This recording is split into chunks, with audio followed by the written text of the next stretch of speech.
Let me introduce you to my plugin Engine User Settings for Unreal Engine. This plugin allows you to adjust the graphic API, the shading model, and some post-processing settings, as demonstrated in this compiled demo. Moreover, it automatically saves all the modifications that you apply.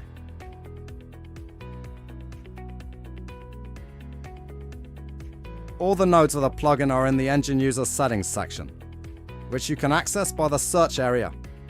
In addition, the plugin provides an example map to make it easier for you to use.